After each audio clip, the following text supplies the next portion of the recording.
नमः शिवाय। जय माता दी दोस्तों, आप देख रहे हैं आपका अपना YouTube चैनल व्रत त्योहार कथाएं। मैं हूं आपके साथ रिमझिम शर्मा।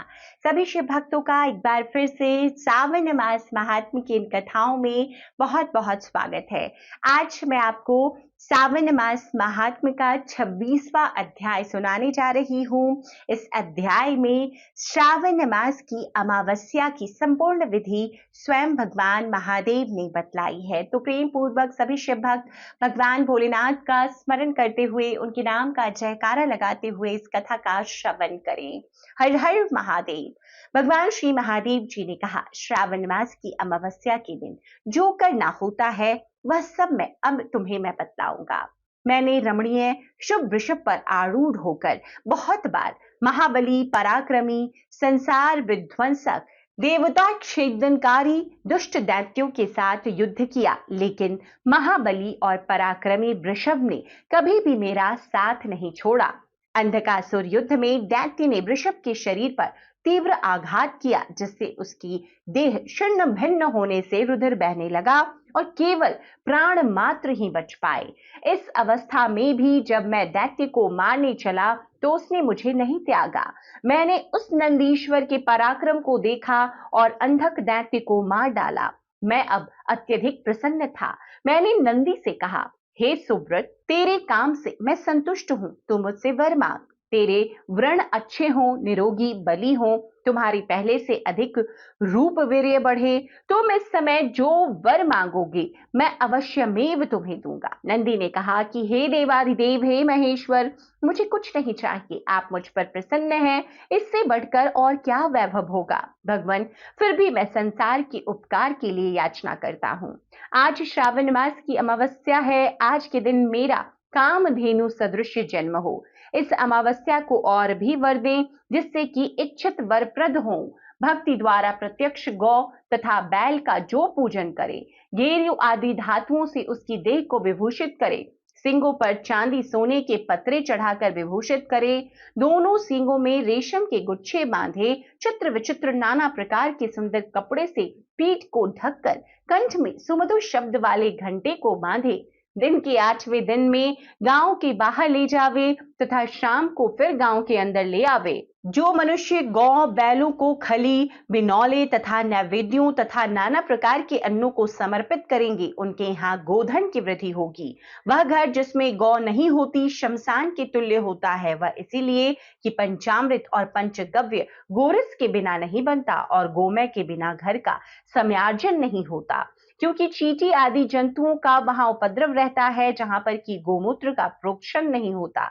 हे देवदेव, हे महेश्वर, गोरस के बिना भोजन का क्या रस है। सुरोत्तम, यदि आप मुझ पर प्रसन्न हैं तो इतने वर मुझे दे डालिए। इस तरह नंदी की वाणी सुनकर मैं अत्यधिक प्रसन्न हो गया। मैंने उससे कहा कि हे सुव्रत, तुमने जो कुछ भी मुझसे मांगा है वह सब कुछ तुमको मिलेगा। हे नंदन, और भी सुनो, जो वृषभ आज के दिन किसी काम में न लगाया गया हो, केवल भूसा खाता हो, पानी पीता हो, उसे पोल कहते हैं, और उसी नाम से आज का दिन भी पोल कहा जाएगा। आज के दिन मनुष्य को अपने सगे संबंधियों के साथ मिलकर बड़ा भारी उत्सव मनाना चाहिए।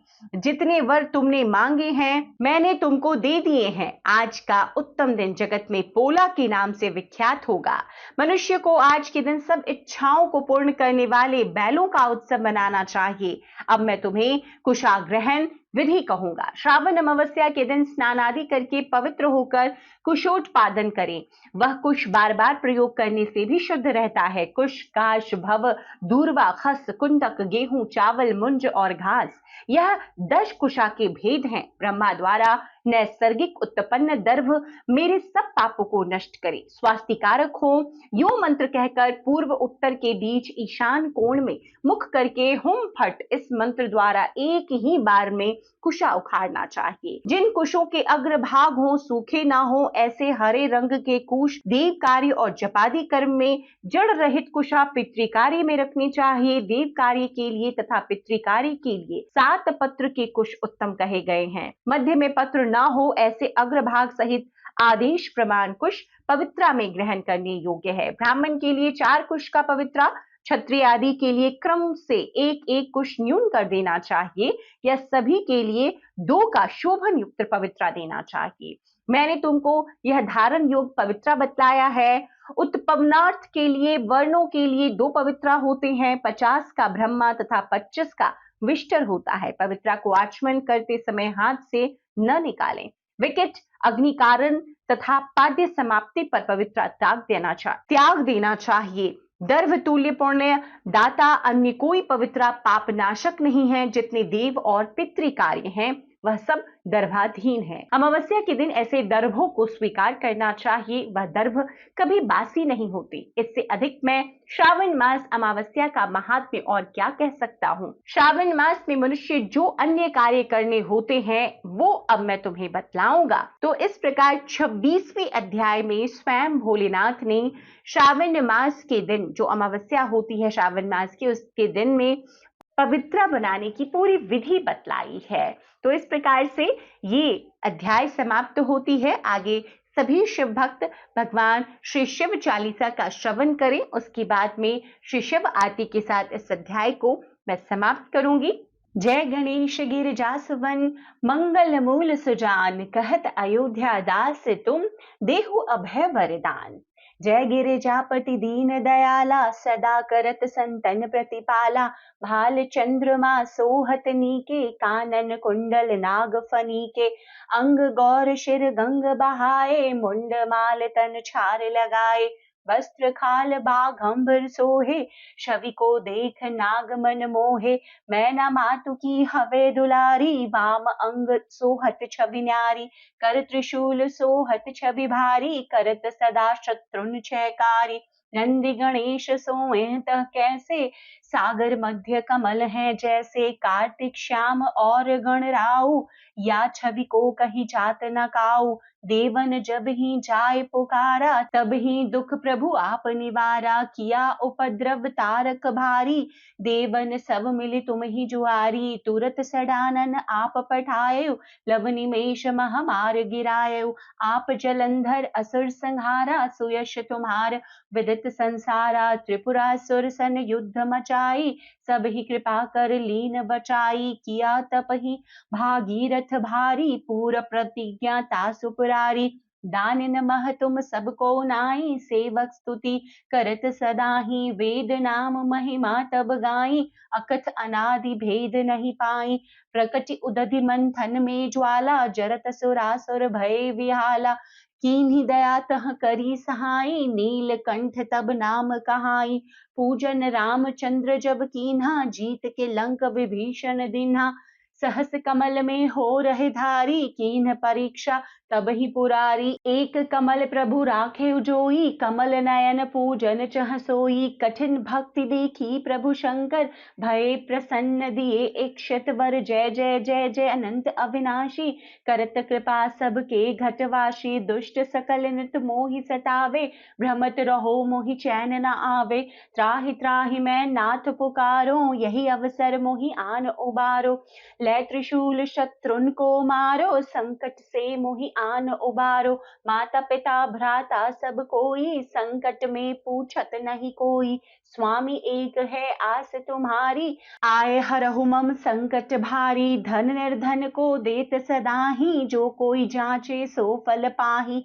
स्तुति के ही विधि करें तुम्हारी, क्षमहु नाथ अब चूक हमारी। शंकर हो संकट के नाशन, मंगल कारण विघ्न विनाशन। योगी यति मुनि ध्यान लगावे, शारद नारद शीश नमावे। नमो नमो जय नमः शिवाय, सुर ब्रह्मादिक पार न पाए। जो यह पाठ करे मन लाई, तापर होत है शंभु सहाई। ऋणिया जो कोई हो अधिकारी, पाठ करे सो पावन हारी। पुत्रहीन इच्छा कर जोई, निश्चय शिव प्रसाद तेहि होई। पंडित त्रयोदशी को लावे, ध्यान पूर्वक होम करावे। त्रयोदशी व्रत करे हमेशा, ताके तन नहीं रहे कलेशा। धूप दीप नैवेद्य चढ़ावे, शंकर सम्मुख पाठ सुनावे। जन्म जन्म के पाप नसावे, अंत धाम शिवपुर में पावे। कहीं अयोध्या दास आस तुम्हारी, जाने सकल दुख हरहु हमारी। दोहा। नित्य नेम कर प्रातः ही पाठ करो 40, तुम मेरी मनोकामना पूर्ण करो जगदीश। मगसर छठी हेमंत ऋतु संवत 64 जान, स्तुति 40 वही पूर्ण कीन कल्याण। तो आज के इस युग में शिव चालीसा का पाठ हर व्यक्ति को जरूर अपने जीवन में हर प्रकार की सुख सुविधाओं के लिए करना चाहिए। आरती श्री त्रिगुण शिव जी की। ओम जय शिव ओमकारा, स्वामी जय शिव ओमकारा। ब्रह्मा विष्णु सदा शिव, ब्रह्मा विष्णु सदा शिव, अर्धांगी धारा। ओम जय शिव ओमकारा, एकानन चतुरानन पंचानन राजे। हंसासन गरुड़ासन वृषवाहन साजे। ओम जय शिव ओमकारा, दो भुज चार चतुर्भुज, 10 भुज अति सोहे। त्रिगुण रूप निरखते, त्रिभुवन जन मोहे। ओम जय शिव ओमकारा, अक्षमाला वनमाला मुंडमाला धारी। चंदन मृग मद सोहे, भाले शशिधारी। ओम जय शिव ओमकारा, श्वेतांबर पीतांबर बाघांबर अंगे। सनकादिक गरुणादिक भूतादिक संगे। ओम जय शिव ओमकारा, कर के मध्य कमंडल चक्र त्रिशूलधारी। सुखकारी दुखहारी जग पालनकारी। ओम जय शिव ओमकारा, ब्रह्मा विष्णु सदा शिव, जानत अविवेका। प्रणवाक्षर में शोभित ये तीनों एका। ओम जय शिव ओमकारा, श्री त्रिगुण स्वामी जी की आरती जो कोई नर गावे। कहत शिवानंद स्वामी, सुख संपत्ति सब पावे। ओम जय शिव ओमकारा, ओम जय शिव ओमकारा। तो आज 26वां अध्याय श्रावण मास महात्म्य का यहीं पर समाप्त होता है। आगे के अध्यायों के लिए आपके अपने YouTube चैनल व्रत त्योहार कथाएं के साथ में बने रहें, क्योंकि यहाँ पर इसी प्रकार की जानकारियां हर रोज आपको प्राप्त होती रहती हैं। वीडियो देखने के लिए बहुत बहुत शुक्रिया। हर हर महादेव।